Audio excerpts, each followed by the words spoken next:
On today's installment of Silver Screen News, Martin Scorsese, Michael Mann, Tom Holland has been recast as Spiderman. That's confirmed, sort of. Mephisto in the MCU, and we've even got some Deadpool news. And of course, we go back in the decades to throw back those TBTs, those hashtags for Throwback Thursday, only on Silver Screen News.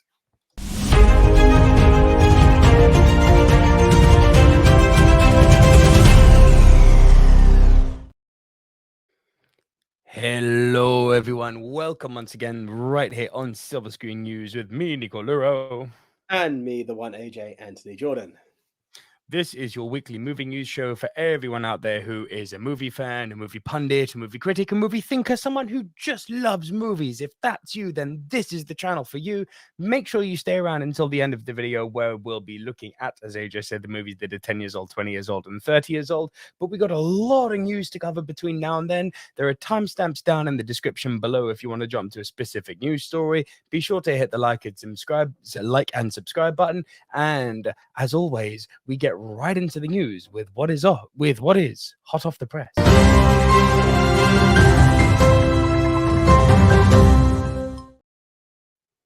Oh, it's a good week, AJ. We have so much to talk about. There's a lot of good movies on the horizon. Notably, a little thing from Martin Scorsese called Killers of the Flower Moon. Indeed. But in the last few hours, AJ, yes, meant to be one of the movies of the year, supposedly. But as with most things Martin Scorsese, comes a certain runtime, a certain length, and... Can I take a stab? Please do. I'm going to go for something in the region of 3 hours 20. You are very close. 3 hours, 26 minutes. That was close. I nearly went 347. I was like, no, that's too high. Bring it down. Okay. Now, you must remember, last week we discussed that there is no one size fits all when it comes to movie timings, right? So we shouldn't be too harsh on this given what we said on the last news show. Go check that out if you wish. But obviously, the internet being the internet, Martin Scorsese has already come in for criticism for the runtime of his movie. Naturally, because people have got nothing better to do than to say the numbers on the movie are too long. But here's essentially what the full story is, AJ. It is an interesting one, to say the least, if I could find the damn story. Extra runtime, folks. That's what it's all about. Exactly. Here we go. Give cinema some respect. Martin Scorsese defends Killers of the Flower Moon runtime. Marty, you are a man of choice words. Based on a book of the same name by author David Grann, Killers of the Flower Moon is based on true events chronicling the lives of key figures involved in the murders of members of the Osage Nation in the 1920s. The upcoming Apple TV Plus historical epic, which stars Leonardo DiCaprio, Robert De Niro, Brendan Fraser, and Lily Gladstone, is now confirmed to clock in at a whopping 3 hours and 26 minutes, ahead of the Killers of the Flower Moon theatrical release date later this month, October 20th. Scorsese addressed the film's long runtime in an interview with Hindustan Times, echoing a similar statement made by director James Cameron regarding Avatar: The Way of Water's lengthy runtime. The legendary filmmaker cites TV binge watching as a major reason why a long movie runtime shouldn't be an issue. He has a point. Check out Scorsese's full comment below. In the case of Killers of the Flower Moon, it should be seen on the big screen. Are we intending to make a blockbuster? No. We're making a movie which should be watched on the big screen. Other pictures I made? Maybe not. Sometimes it's, I think he's referencing The Irishman there. Sometimes it's the strength of the picture too. If it plays too well on a smaller screen, that's interesting. Killers could play on a small screen, but in order to truly immerse yourself, you should take out the time. People say it's 3 hours, but come on. You can sit in front of the TV and watch something for 5 hours. Also, there are many people who watch theater for three and a half to 4 hours. There are real actors on stage. You can't get up and walk around. You give it that respect. Give cinema some respect. Now, I want to hear what your thoughts are on what Martin Scorsese has to say there. Yeah, he said it in a very Martin way, obviously, but AJ, what's your thoughts? So Do you know the initial thing was I get it, and as we said, everything has its own sweet spot, you know. So you can be right and you can be wrong. Now here's the thing where I will go against what Martin Scorsese says, and I really didn't want to. One of the biggest things about binge watching a series is the cliffhangers. You know, you get something that's as it's ending, it gives you something to boost your interest back again. Whereas sometimes when you've got a film that can be very prolonged, and again, I've not been able to challenge The Irishman. From my sins, and I know it's my sins, and I've seen one cinema, I may fix it. Didn't go to see Oppenheimer because I knew that my focus has just not been where it should be at that time. Bro, I know this, so I need to fix it now. With that, it's the cliffhanger and the precipice of, you know, yes, it goes on the slope, but then something boosts you back up to then go back in it. A long movie, because it has so much plot and development, your focus can then wander and go somewhere else. Now, he also quotes theatre. One thing, which we have not seen in cinema now, but we saw when the likes of Seven Samurai, Gone with the Wind, and the rest are out, intermissions. Yep. So, yes, Marty, you could be like, yeah, give it its respect. And I'm down for that because you know what?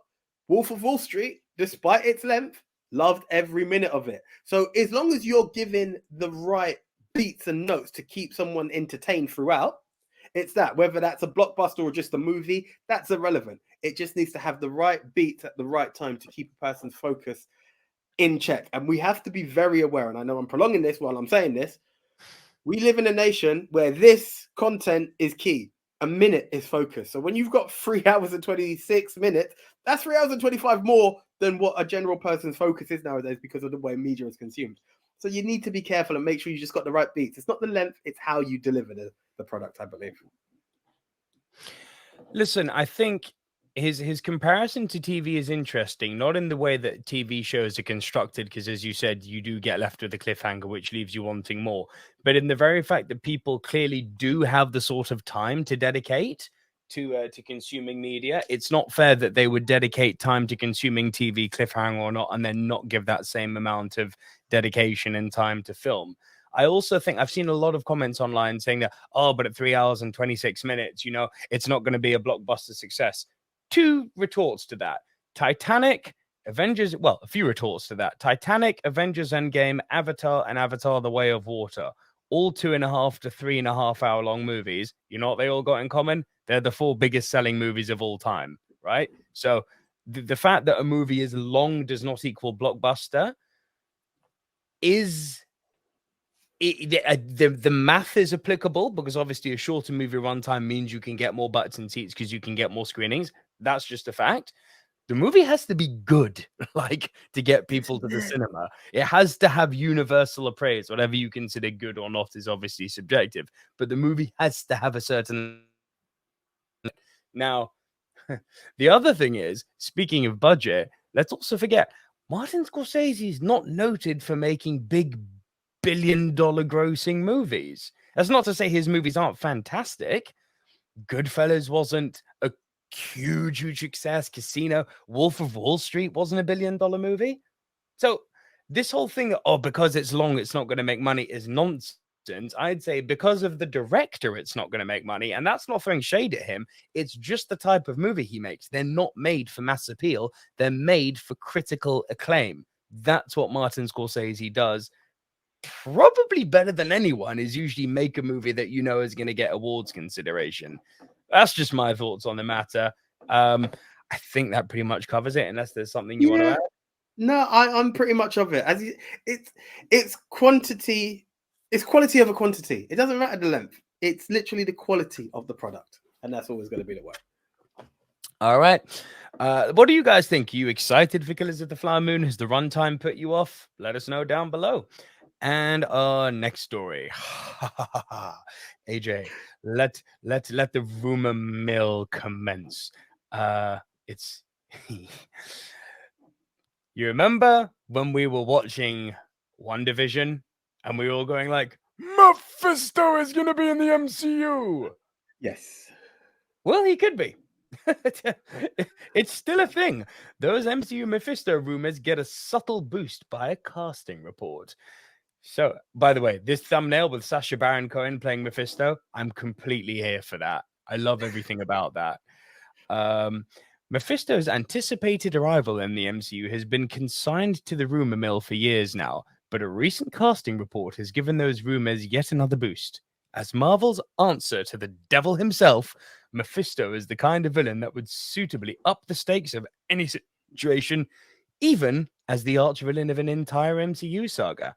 He is an exceptionally powerful interdimensional being that presides over a pocket dimension he dubs Hell, though he only calls it that to mess with humans. His proximity to alternate dimensions would suggest that he would be a better fit for a hero like Doctor Strange, yes, or Scarlet Witch, but a particularly compelling casting report rumor has thrown such assumptions into disarray. Marvel recently began registering copyrights via the Comic Circus for a slew of upcoming MCU Phase 5 shows, with the final among them being Ironheart. The Ironheart cast listings include a particularly striking name in the form of Sacha Baron Cohen, who is apparently playing Mystery Man. Given that Sacha Baron Cohen has been rumored to be playing Mephisto, specifically in Ironheart, for at least a year, it is no wonder that this particularly conspicuous casting has re-sparked the rumors. Despite sounding like he could be Mystery Man, is not a Marvel. Despite sounding like he could be, Mystery Man is not a Marvel character, and Sacha Baron Cohen is too big of a name to attach to some minor player. AJ, do I even need to ask you a question on this one? It's pretty simple, isn't it? AJ, Mephisto in the MCU. Is it happening? I mean, right. So here's the thing. I would like to say I'm megally excited at the name. Mephisto only came to my attention during WandaVision when yourself and Den the Tech were talking. And you guys were like, oh, like based off of that episode, yeah, it has to be Mephisto. And I'm like, you what? Who? So I'm the casual comic book fan. I've always put it out there. As much as I'm deaf tapped from comic books, I'm not that deep. There's still more research to be done. I do my ish, but there's more to be done. So here's the thing. From the excitement that I saw from you guys, it sounds cool. From Sacha Baron Cohen, I expect nothing but greatness. It's just what he does. So the mix of it is that. My thing is, some would say Mystery Man is not, how can I say it? Mystery Man to be not Mephisto, he's too big of a character. Respectfully, he's in the Ironheart series. Exactly. You know, with that, I'm very open, and Ironheart's a new character. So if we're going to introduce a new villain, in fact, it is what it is. Yeah. It would be cool to have Mephisto, but if you're, again, it goes back to what we said in our previous figures, quality over reputation at this point. If you could give me, look, I had no clue who the Purple Man was. What I saw from Jessica Jones. So you could give me something I don't have to be familiar with for it to be cool. So either way, Sacha Baron Cohen is more the hype for me than who the villain is that he'll be portraying, just because I don't know what he can do, who it is. Anyway, so I can't get too excited on that villain, and I know he delivers, so that's what excites me. I'm going to kind of throw a spin on this. Jonathan Majors, because, listen, I saw Ant-Man and the Wasp Quantumania last night, and I'll say this, thank God for Jonathan Majors, he made that film watchable. Like, when he was not in the movie, oh my God, I needed him back on screen. That movie was all sorts of bad. The problem is that those, I'm going to ruin the end for you here, but you've probably seen it already in Loki if you're going to watch that. Like, the post-credit scene where they show all the Kang variants, my God, he looked like a goofy backup dancer. I was like, what have you done? You literally spent 2 hours making him really cool. Now you made him look like a frat boy. What have you just done? Again, brilliant creativity direction of Bob Chapek. Thank you, Bob. But dude, if they're going to have problems getting Jonathan Majors as the big bad Kang villain, which is going to be a problem considering the next Avengers movie is literally called the Kang Dynasty. But anyway, they could swerve here and make a Mephisto movie. Make Avengers, the Age of Mephisto. I'd be all for that. Or you hold him off until after, Secret Wars and stuff, but that means you're going to keep us waiting for him a long time. You kept us waiting for Thanos a long time and it worked. I completely trust Sacha Baron Cohen in this role. I love this character. He's not one of my favorite Marvel villains, but that's like saying, Wonder Bread isn't my favorite bread. It's still good bread. Yeah. You know what I mean? Not Wonder Bread, sorry. That's an American thing. I meant Warburton bread. That's good bread. I had a thing, but I was just going with Wonder it. Bread is terrible. That's awful stuff. Oh, But dear. yeah, that's our thoughts on the matter, guys. Just a Anything you want bit to add? more of an insight. Mephisto, is he linked to the Fantastic Four? Am I right in? He's everywhere. Okay. Mephisto is everywhere. Mephisto has been a Fantastic Four villain. He's been a Doctor Strange villain. He's not been everywhere. He's a big bad. It's like saying he's it's Thanos. he's saying not it's Star Wars. He's linked to everyone. Fantastic and Two Storms kid. No, who am I confusing him with? No, Okay. Totally fine. no. Definitely not. Let us know what you think about the rumor of Sacha Baron Cohen playing Mephisto. He's cast. That's confirmed. He's in Ironheart as a mystery character. Mephisto's meant to have been appearing in Ironheart as rumored for the last year. Sacha Baron Cohen's been rumored to be playing Mephisto. Sacha Baron Cohen is confirmed cast as a mystery man character. Smoke, fire. What do you think? Let us know down below. Up next, AJ. What is a great movie that stars both Al Pacino and Robert De Niro? Heat. Yes. What if I told you we're getting a sequel to that? I have heard this in the rumor mill. Considering I only saw Heat for the first time, was it this year or late last year? It was funny that was something that came up in the speech. So. Oh, it's more than rumor mill. It's happening, AJ. With Michael Mann, the director of the original Heat movie. Michael Mann is the director of Heat 2. Heat 2 gets major filming update from director Michael Mann.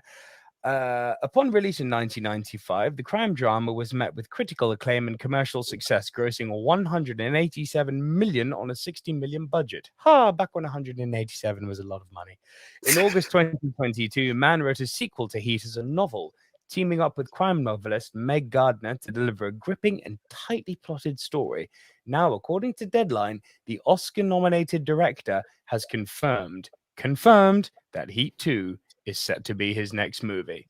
Speaking at the annual Contenders event, Mann, who recently directed the biographical sports thriller Ferrari, which looks phenomenal, explained that since the Heat 2 novel did well, he plans on adapting it for the big screen. The legendary director was also quizzed about the possibility of casting Ferrari star Adam Driver in the forthcoming sequel, to which he replied, "Perhaps. We don't talk about that yet." His full comment is, yes, Meg Gardner and myself wrote the novel Heat 2, which came out right when we were shooting Ferrari. It did very well. I plan to shoot that next. Perhaps we don't talk about that yet. Let me put it this way.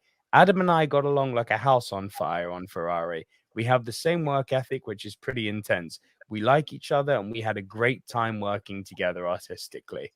So, AJ, Heat 2. It's a coming, with Adam Driver supposedly the leading man. Thoughts? It's an interesting concept. The plot points are there for me to tick and say, yeah, this is all kinds of cool.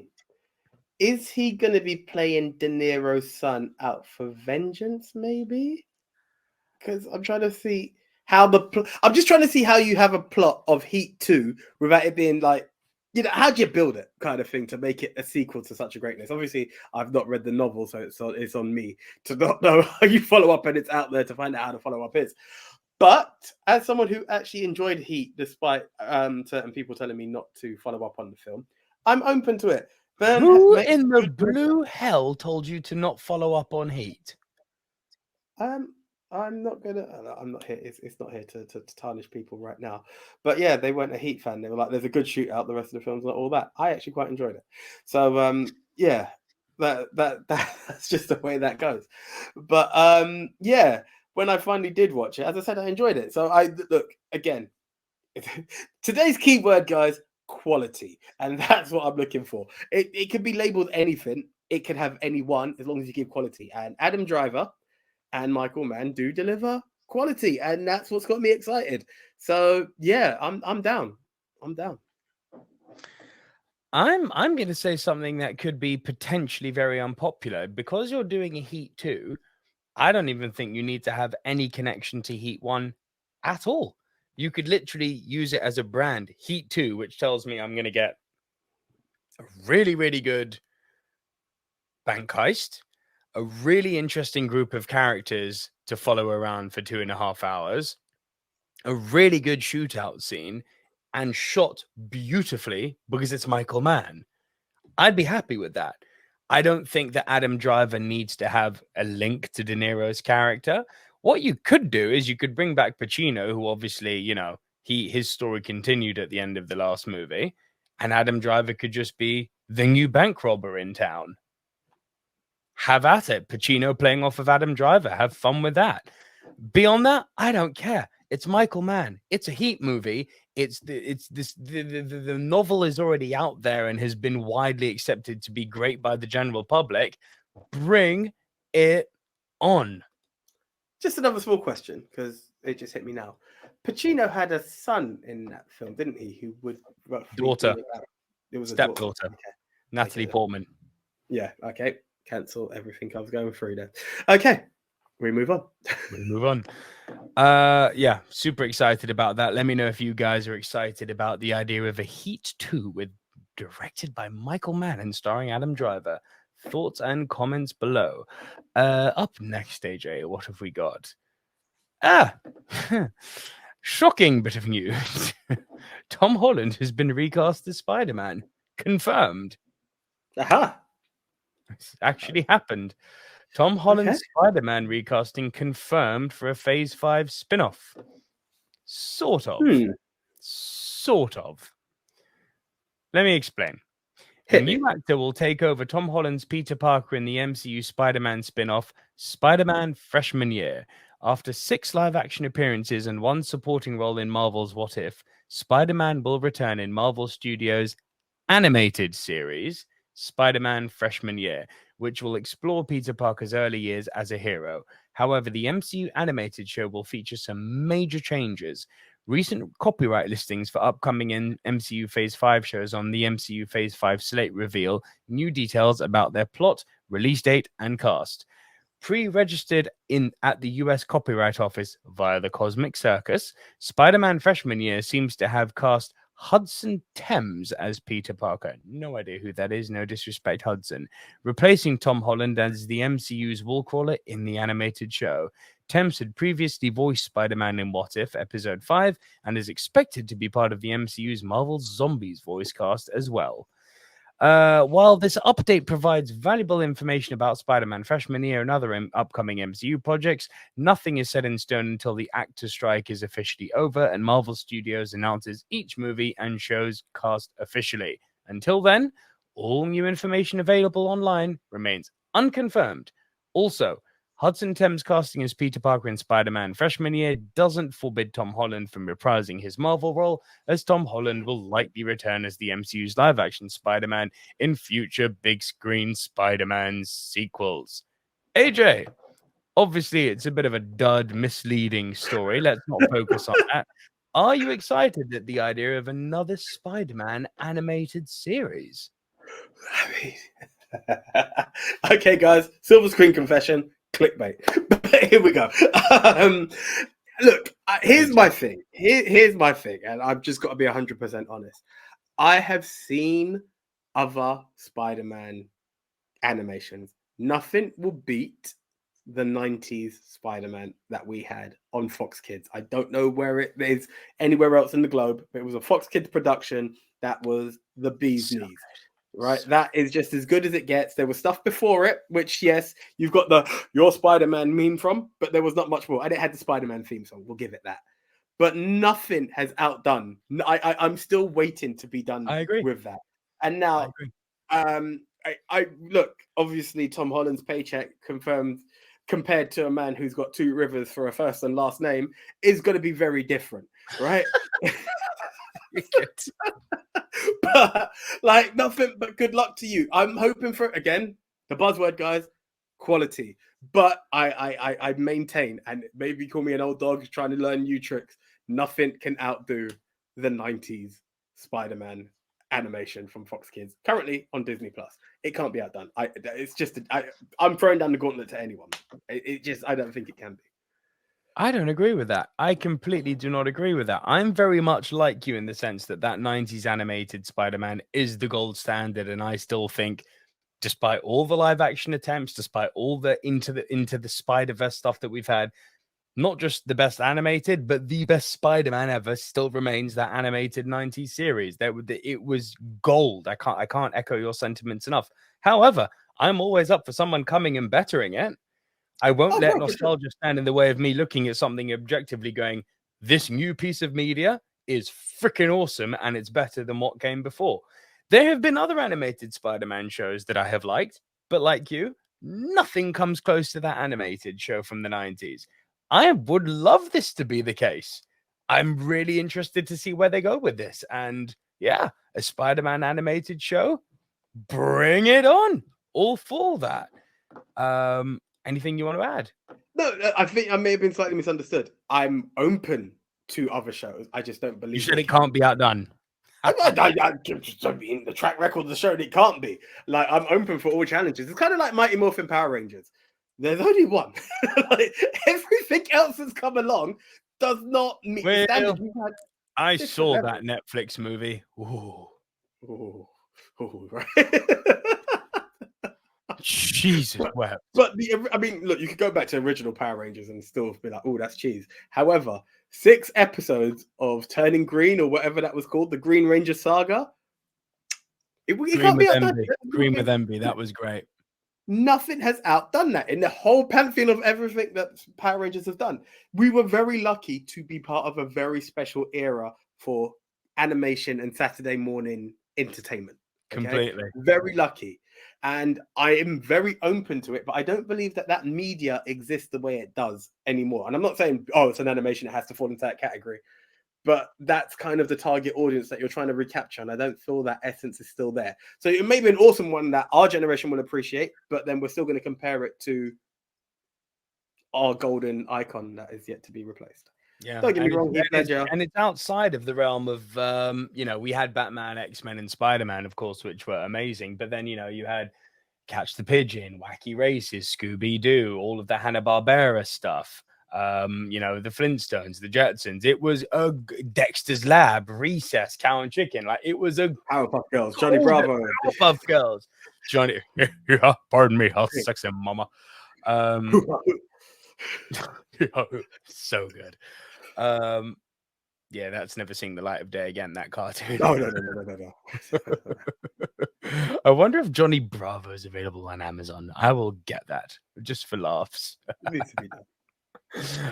But yeah, let us know what you guys think down below. Are you excited for this new Spider-Man animated show? And yeah, leave it. Pretty much the only question. Are you excited? Yay or nay? And if so, why? Right, next story, AJ. We've got more good stuff for you here. Our boy Chris Rock, he's up to some stuff. Oh, nice. He's up to some interesting stuff, and it's not necessarily in the world of comedy. Dig this. Chris Rock is directing a Martin Luther King Jr. biopic produced by Steven Spielberg. Here's a project with a behind-the-scenes combo we're not sure would have been guessed. Chris Rock is gearing up to make a Martin Luther King Jr. biopic, and he has Steven Spielberg on board as an executive producer. Rock's aiming to adapt Jonathan Ives' critically acclaimed biography, King: A Life, to which Universal has snapped up the rights. Ives' book has been a big bestseller and is nominated for the National Book Award. It has been hailed as a definitive biography of the civil rights icon Dr. King for its use of previously untapped sources that include newly declassified FBI information. Woo-wee! The tome sketches out the courageous man who demanded peaceful protests in the segregationist South, all the while grappling with his own frailties and a federal government that haunted his every step instead of treating him like the hero history shows him to be. It's certainly a departure for Rock in the film directing stakes, as he's mostly been known for the likes of Head of State, I Think, I Love My Wife, and Top 5, all comedies. This would mark his first time back in the director's chair since 2014, not counting his other stand-up specials. He also made headlines this year for the first live stand-up special on Netflix, Selective Outrage, which featured among the topics his first real jokes about the Will Smith Oscars slap incident. Well, yes. AJ, Chris Rock, Martin Luther King Jr., Steven Spielberg. Talk to me. So I just want to check one thing before I commit myself to perjury. Okay, no, I take it back. Because I knew he was Perjury or involved. purgatory? Like, no, it would a lie because I was going to swear down on everything that he had done. Spiral. I thought he was the director behind the Saw movie. So did I. I was thinking the same thing. Yeah, but from what I looked, it looks like there was another director in there.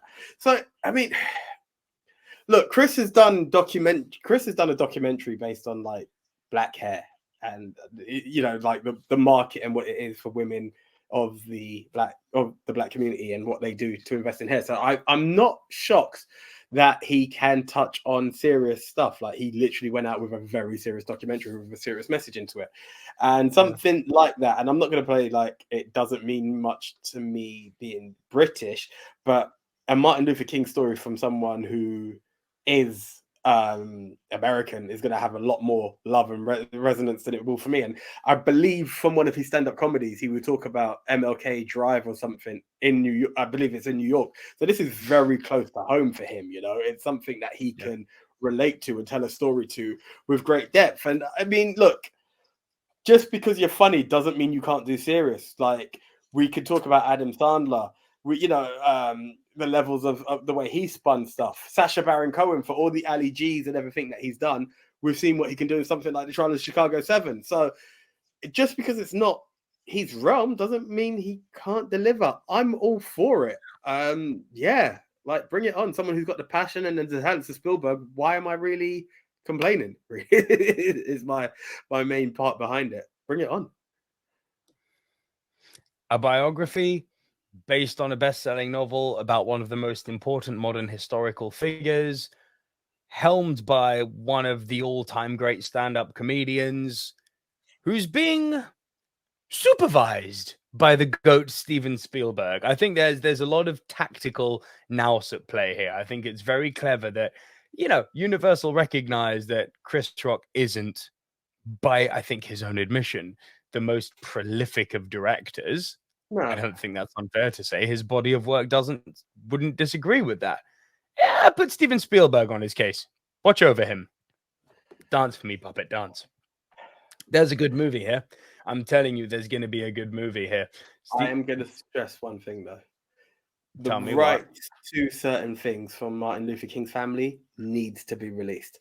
I remember the film Selma doesn't have the I have a dream speech because the family owned the rights to that speech and wouldn't relinquish it. So that is the one thing. And I just fact-checked it, and I apologize for cutting you there, because as much as I believe we've got a great film, we need the story to be told without limitation. I'm all for them having approval, but if we're going to go for it, and it's not called Selma, but it's called Martin Luther King or I Have a Dream, whatever they're going to call it, for it to be that, let it be the story. That's the one thing that scares me on it, is what the family are willing to relinquish as rights. The GOAT's involved. Steven Spielberg's involved. I'm sorry, he's involved, which is why this is going to be a great movie. I don't think sometimes an executive producer credit is the lamest. It's like, we made an advisory call to Steven Spielberg and actually asked him, hey, could we put your name on as executive producer and pay you money? And he said, sure. Right? I actually think he's going to be quite involved with this, based on nothing other than put your name. This is the type of movie Spielberg likes to grind his teeth on. This is the thing. There are certain things that you can just put your name to and let it go. There are others that it has to be done right, because it's not worth putting your name to it if it's done wrong. So I agree with you. From executive producer Steven Spielberg and director Michael Bay comes Transformers. Shut up. Spielberg, well, that you can kind of allow. You'll be like, he had a vision, what have you. Having a vision and having a dream is two very different things. You do not want to have Chris Rock going all comedy on the Martin Luther King story. And it's like, from the world of Steven Spielberg, it's not worth the hassle. It's not. There's a certain category of Twitter that will not live it down if you let it go wrong. So, yeah, we'll just leave it there. Let us know your thoughts, guys. Are you excited for this Martin Luther King Jr. biopic directed by Chris Rock and executive produced by Steven Spielberg? Leave your thoughts and your comments down below. Two more stories, AJ, and then it's time for TBT. Right, our next one from the world of animation are unsung heroes of the Movie Mount Rushmore podcast and of Silver Screen News, Studio Ghibli. And yes, for all our American fans, for the love of everything decent, it's Ghibli, not Ghibli. Studio Ghibli. Right. Their newest movie, The Boy and the Heron UK release date has been pushed forward. This wasn't meant to release until next year, but has been pushed forward for a December release. It's official. Hayao Miyazaki, the king, the god of animation. Hayao Miyazaki has been peaking at your Christmas list. The co-founder of Studio Ghibli is back with his first film in 10 years, The Boy and the Heron, an epic, fantastical adventure as only the man behind Spirited Away, Princess Mononoke, My Neighbor Totoro, and more could make it. And like the other white-bearded guy who brings you gifts every December, he knows what you really want this festive season is to see his latest animated outpouring on the big screen. Your prayers have been answered. UK-based Ghibli fans will be seeing The Boy and the Heron before the year is through. The latest Ghibli movie is officially slated for release on these shores on 26 December. I'm so getting my ticket tonight. It's like now. A cinematic Christmas miracle. Here's the official synopsis. A young boy named Mahito, yearning for his mother, ventures into a world shared by the living and the dead. There, death comes to an end and life finds a new beginning. A semi-autobiographical fantasy about life, death, and creation in tribute to friendship from the mind of Hayao Miyazaki. From the beloved and award-winning animation house Studio Ghibli's latest is a beautiful, reflective, and engrossing tale of love, loss, and discovery. The film will be released in Japanese language version as well as English language dub, though the cast for that is yet to be revealed. It's worth noting that the dubs on Ghibli movies are about as good as they get, though purists will likely opt for the original Japanese. In the meantime, a lucky few will be catching the film at the BFI London Film Festival before October is through. Well, aren't you all so lucky? But if you're not one of them, you can rest easy. Miyazaki magic is officially coming. God bless us. Ah, everyone. I'm taking the lead on this. Mine, my toys, my stuff, AJ. 10 years can be such a pain in the neck. Except it's 10,000 years, according to Genie and Aladdin. When it comes to Hayao Miyazaki being away, 10 years is brutal. This is the god of modern animation. No man, not even Pixar, come close to Ghibli when it comes to making consistently incredible movies, be it silent films like the more modern Red Turtle or going back to things like Spirited Away. This studio's pedigree, it's without equal. And the guy who started it all is back. Am I excited? There's a bash in the woods. Share your thoughts. Look, it's an exciting time. I'm happy for it. Like, I'm not as versed in the Studio Ghibli world, but from what I've seen, it's something all on I Netflix. Oh, listen, as I said, everything I've watched, I've appreciated, and I'm not going to take that back. I wonder, and I don't know if this is, it's not a negative remark, but it's just an open theory that I have. I wonder if this got an early studio release based on the strike, well, the recently cancelled strikes, but with everything else being there, we're fortunate enough to get a nice Christmas gift from the Far East, you know, and that's the magic behind it, you know. Yeah, you know, where there was negativity in some areas, and we supported, continuously still do. Yeah, we were able to get a gift from the other side of the world. And that's the thing, people, as we've always said, cinema doesn't only come from one area. And as much as there was bad stuff happening there and it needs to be supported and recognized, it was a time to open your eyes and see that other nations deliver quality. And here you are. A great film to look forward to. And here you are, a great film to look forward to. Could not have said it better myself, mon ami. I am so pumped for this, I can't tell you. I want to know, are you guys excited for the big screen return of Hayao Miyazaki? And what is your favorite Ghibli movie? And what is your favorite Miyazaki Ghibli movie? Because they might be different things. Let me know down below. Right. One last story, AJ. One last story just before we move on to TBT, the TBest of the T's. Mm. Some Deadpool news. Some Deadpool Cool. news. Because it might be our next $1 billion comic book movie. I can't think of anything else on the horizon that's going to claim that. But Deadpool 3 gets exciting release update amid strike negotiations. Here's the full story. While the WGA strike is over, many film productions are still on hold with the SAG-AFTRA strike ongoing, but good news is coming in for Deadpool 3 amid continued negotiations. The Wrap reports that Hollywood studios are gearing up to move forward with several paused productions as quickly as possible once the actors' strike ends. Yes, thank you. Water is wet. As there are so many projects on hold, some movies will take priority over others, with the latter category likely to see some significant delays. However, Disney has stayed committed to Deadpool 3's schedule release date of May 3rd, 2024, as the threequel is as the top priority for the House of Mouse once the strike ends. Of course, the strike potentially ongoing for another several months could thwart these plans, but there are hopes that the end is imminent. With screenwriters already back to work after the WGA strike, there's more pressure for SAG-AFTRA and the AMPTP to finally work something out as well. In any case, there's no telling at this point exactly when the strike will officially come to an end. So, AJ, Deadpool 3. Seems like they're stating a bit obvious, but I think the nice thing to take away from this, I guess, is that amongst all of the plethora of releases that we potentially have coming, it's interesting to see that Disney have taken a stance of this is the priority. Do you think that speaks anything to how good this movie could potentially be? I think there's two prongs to this. One is it's how good it can be, but this is also the first, if I'm not mistaken, this is the first non-MCU superhero movie to be released by Disney.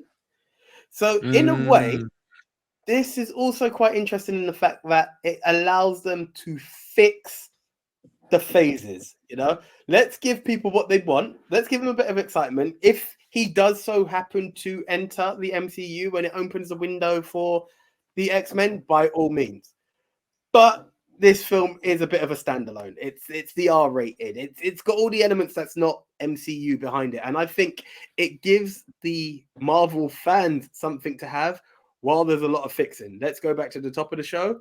You talked about how bad Ant-Man and the Quantum Realm was.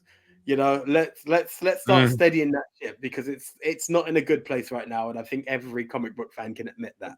So let's go with something that will be good, entertaining, and has been sought after for the longest while. Because from Deadpool 1, Ryan has been poking at that Wolverine for a long time, and he's finally got him on board.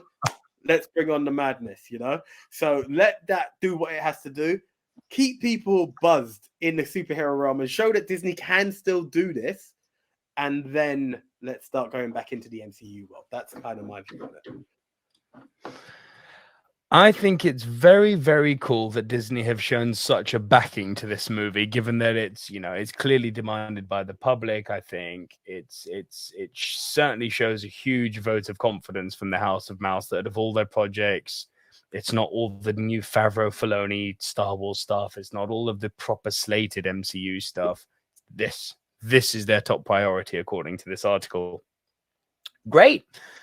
I can't see another comic book movie coming in the next 3 years.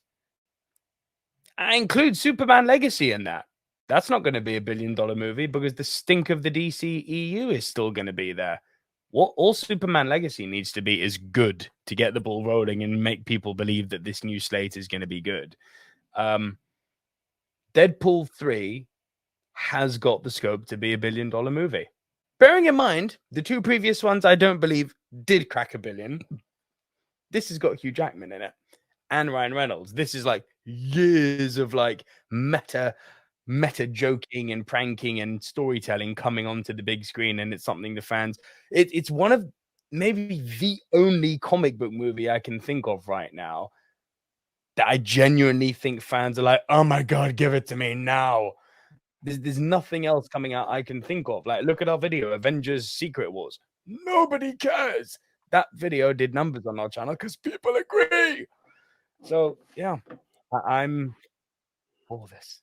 Do you Very know the excited. other side of it is people have actually been pining for a decent close into the X-Men. So if all the cameos that they've joked about are actually going to come through, it actually means that the X-Men get a good send-off, because neither X-Men or X-Men origin stories have given a good closing. And I'm sorry, this turning into this was not the send-off that Logan required. So yeah, we digress. I did not like that Logan movie. I really, really, really did not like that Logan movie. I think it was only majorly overhyped. It's so overhyped. The fact that people are like, it's one of the greatest comic book movies ever. It's like, behave to the highest degree. Yeah. Like, if you liked it, fine, that's great. But you know, you're putting it up there with The Dark Knight if you're talking about that. Like, shush. This is it. Even the likes of Iron Man, if we're going to be honest, like there are some good Marvel movies. Blade, like it doesn't match with no matter the company. Yeah, it's got competition. So no. But that's a digression. That's another discussion. That is indeed another discussion. And AJ, we come to that time to take the nasty, dusty, lonely road, the boulevard of broken memory movie dream nastiness where we just feel old. It's time to take the dusty road down TBT Boulevard to Throwback Thursday movies.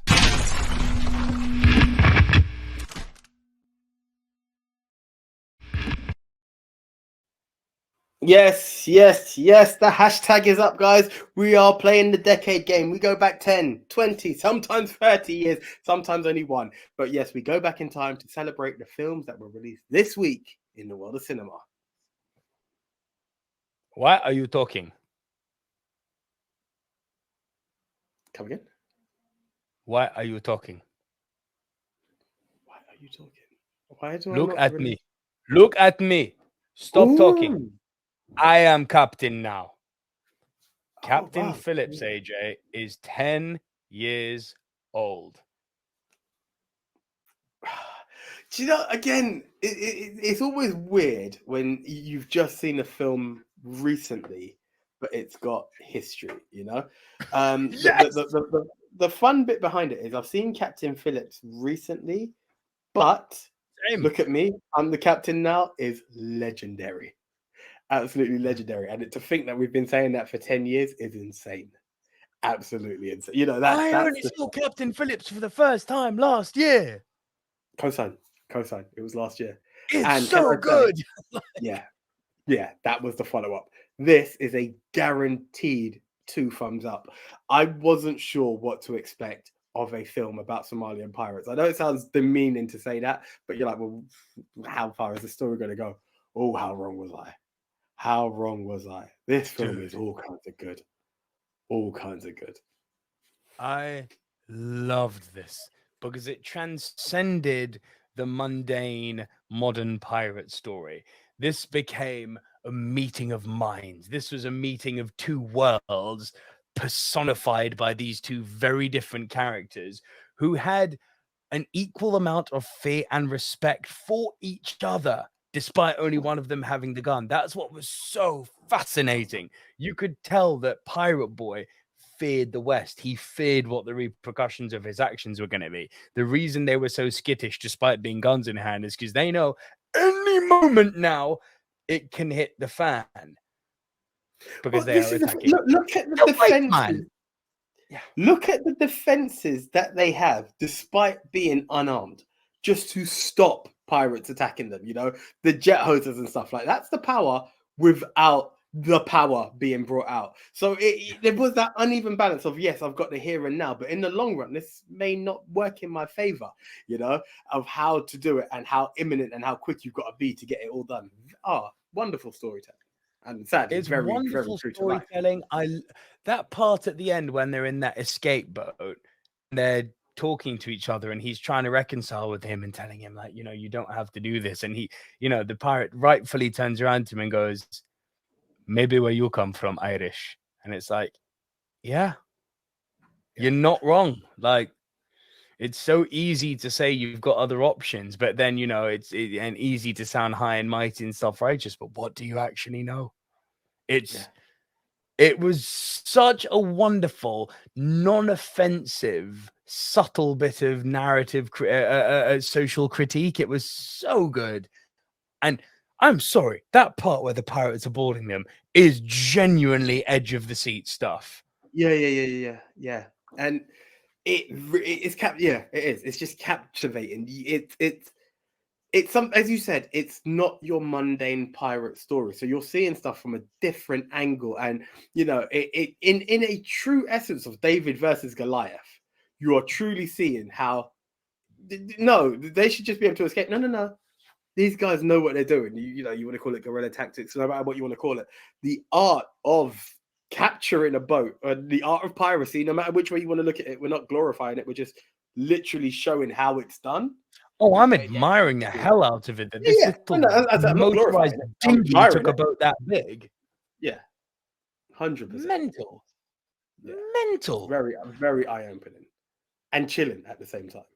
2 thumbs up from me. Both, yeah. Cosign, 100%. Great movie. Not quite goat highly status, recommended. Yeah, 100%. 2 thumbs up movie. 20 years old, AJ. We go from a tremendous work of art to a tremendous piece of shib. My God, this film's bad. Uwe Boll. So, yeah, and it's not one of his ones where it's like, oh, it could have been good, you know. There was something there, like with Darfur. Nah, this is one of his video game adaptations. Yeesh. AJ, it's not quite Blood Rain. It's not the worst of the worst, but it's up there. The House of the Dead, a movie so bad I couldn't even find a movie poster for it. 20 years old. The shivers. This was my introduction to Uwe. This was the one that had me going, no. Because we talk about, look, let's call it, we talked Mario, I can't remember when we spoke Mario, but we spoke Mario, the original Mario as well, and how bad. I feel like it was last week. Bad movie, good actor. That's what it was. Thank you. I knew 1985 brain kicking it, but I knew we spoke about it on something. And those are ones that are bad, but you can find some redeeming qualities. And it's like a product of its time. This is the way you can see the bad directions of what could, you know, it's a thin line between bad and good. Then you have this, which was just absolutely terrible. And the worst bit was the word Sega just being pounced all over, and I'm just thinking, how do you allow such an endorsement of your product? No wonder they only make games now. I feel so bad to say that because I was a Mega Drive boy through and through. But oh gosh, I don't think I've done this before, but I'm gonna do it now. This doesn't get 1 thumbs down. This gets the 2. This is terrible. It's not even a completionist movie. Like I would just say avoid at all costs. Honestly, avoid at all costs. Do you know what this gets? This gets the noise cancelling headphone awards. At no point should you I can't hear you right now, by the way. This is not plugged in and I legitimately can't hear you. I just see you laughing. At no point, am I talking really loud? Nod. At no point should you watch this movie, endorse this movie, or to make like Roman Reigns, acknowledge this movie's existence. This is a noise cancelling award, this one. I like that. Yeah, that's the one. I just saw them sitting here, and I was like, "Huh, that's appropriate." Like, there we go. The anti-goat.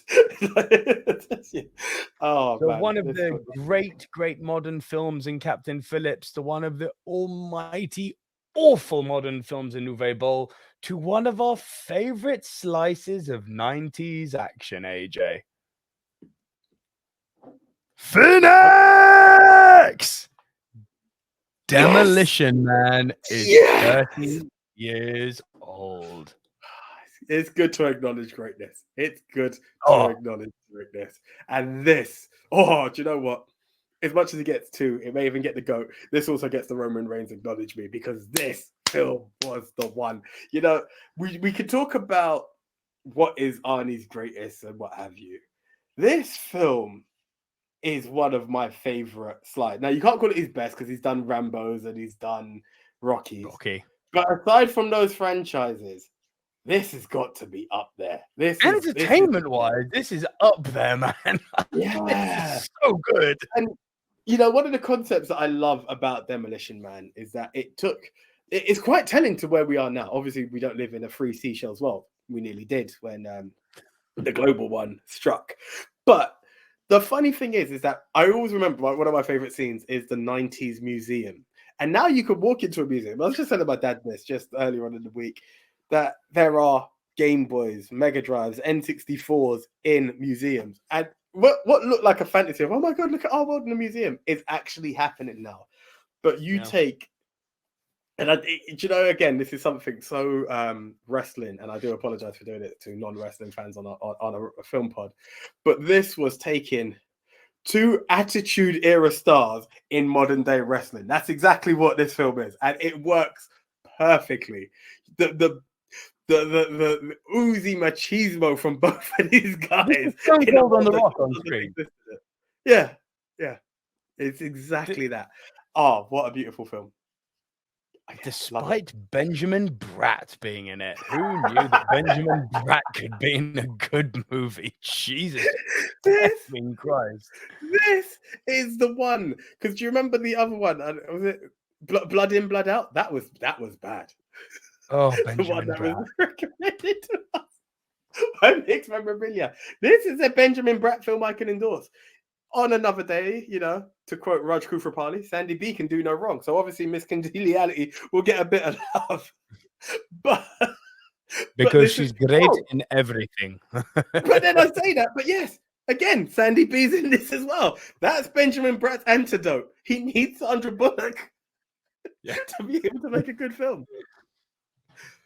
It's such a fun slice of over-the-top 90s action. The story of an overly violent police officer who gets put into cryo freeze and has to be unfrozen to stop his arch nemesis, who also got put into cryo freeze. It's like, yeah.